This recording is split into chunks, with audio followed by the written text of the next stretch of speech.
Hi friends, இந்த யூடியூப்பில் CPM அப்படின்னு என்ன, ஆர்பிஎம் அப்படின்னு என்னங்கிறத பற்றி இந்த வீடியோவில் தெளிவாக எக்ஸ்பிளைன் பண்ண போகிறேன். ரொம்ப சிம்பிளாகவும் எக்ஸ்பிளைன் பண்ண போகிறேன். நீங்கள் ஒரு மானிட்டைஸ்டு யூடியூபராக இருந்தாலும் சரி, மானிட்டைஸ் ஆகாத யூடியூபராக இருந்தாலும் சரி, இந்த ஒரு விஷயத்தை கண்டிப்பாக தெரிஞ்சுக்கணும். ஒரு யூடியூபராக இருக்கும் பட்சத்தில் இந்த ஒரு தகவல்கள் இப்போ உங்களுக்கு யூஸ் ஆகலைனாலும் ஃப்யூச்சரில் கண்டிப்பாக பல இடங்களில் தேவைப்படும் ஒரு விஷயமா இருக்கும். அதனால் வீடியோவை ஸ்கிப் பண்ணாமல் ஃபுல்லாக பாருங்கள். நீங்கள் இப்போ தான் நம்ம மணி மீடியா ஜோன் சேனலுக்கு ஃபர்ஸ்ட் டைம் வரீங்கன்னா நம்ம சேனலை சப்ஸ்கிரைப் பண்ணி கூடவே வர பெல் ஐக்கனை கிளிக் பண்ணி மறக்காமல் ஆளுங்கிறத செட் பண்ணுங்கள். ஸோ வாங்க இப்போ வீடியோக்குள்ளே போகலாம். ஃபஸ்ட்டு இந்த சிபிஎம் ஆர்பிஎம்னா என்னங்கிறத ஒரு சின்னதாக ஒரு ஷவுட் அவுட் பண்ணிடுறேன்.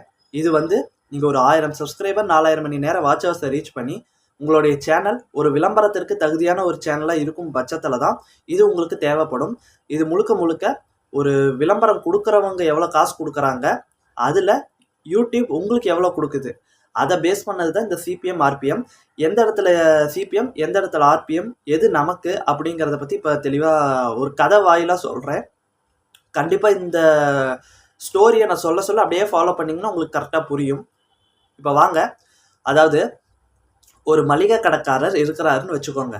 அந்த மளிகை கடைக்காரர் அவருடைய மளிகை கடையை யூடியூப்பில் ப்ரொமோட் பண்ணணும்னு நினைக்கிறாரு. அதுக்கு ஆட்வேர்ட்ஸ் பயன்படுத்தணும். அந்த ஆட்வேர்ட்ஸை பயன்படுத்தி அது ஒரு சில டீட்டெயிலெலாம் கேட்கும். அந்த டீட்டெயிலெலாம் கொடுத்து ஒரு அமௌண்ட்டை கொடுக்குறாரு. நம்ம விளம்பரப்படுத்தணும்ல, அதுக்கு ஒரு 100 ரூபா கொடுக்குறாருன்னு வச்சுக்கோங்க. இந்த இடத்துல அந்த மளிகை கடைக்காரர் அட்வர்டைசர் அவர் கொடுக்கக்கூடிய அந்த மொத்த காசு இருக்குது பாருங்கள், அந்த 100 ரூபா, அதுதான் சிபிஎம், காஸ்ட் பர் மில்லி அப்படின்ட்டு ஃபுல் ஃபார்ம். அது சிபிஎம்னு அழைப்பாங்க. அந்த 100 ரூபாயை கொடுத்து யூடியூப்பில் ப்ரொமோட் பண்ணுவாங்க. யூடியூப் என்ன பண்ணுன்னா அந்த அட்வர்டைஸ்மெண்ட்டை அனலைஸ் பண்ணி இதை நம்ம யூடியூப்பில் இருக்கிற எந்த லாங்குவேஜ் கிரியேட்டருக்கு கொடுக்கணும், எந்த டைப் ஆஃப் கிரியேட்டருக்கு கொடுக்கணும் அப்படிங்கிறத அனலைஸ் பண்ணி அவங்களுடைய வீடியோவோடைய ஸ்டார்டிங்கில் இந்த ஆடை பிளேஸ் பண்ணும். இதுக்கு யூடியூப் ஒரு குறிப்பிட்ட கமிஷன் எடுத்துக்கும். கமிஷனோ அல்லது அதோடைய ஒரு ரெவன்யூவை எடுத்துக்கிட்டு பாக்கி அதாவது 45 ரூபா அதை எடுத்துக்கிட்டு 55 ரூபாயை எந்தெந்த வீடியோவோடைய முன்னாடி அந்த அட்வர்டைஸ்மெண்ட்டை பிளேஸ் பண்ணாங்களோ அந்த கிரியேட்டருக்கு இந்த காசை யூடியூப் கொடுக்கும். இந்த இடத்துல அந்த 55 ரூபாங்கிறது RPM, revenue per mille. Suppose நீங்கள் மானிட்டைஸ் ஆகாமல் இருந்தீங்கன்னா அந்த ஆடுக்கான ரெவன்யூவை யூடியூபே எடுத்துக்கும்.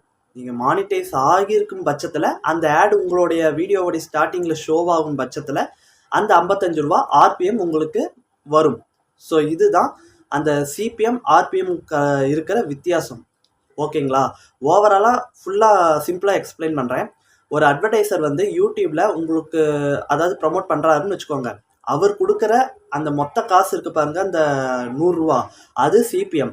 அதில் யூடியூப் கமிஷன் எடுத்தது போக அந்த ஒரு கிரியேட்டருக்கு அந்த யூடியூப் கொடுக்கறது பாருங்கள், அந்த 45 ரூபா, அதாவது 55 ரூபா, அந்த 55 ரூபா ஆர்பிஎம். ஸோ இதுதான் சிபிஎம் ஆர்பிஎம்க்கு இருக்கிற வித்தியாசம்.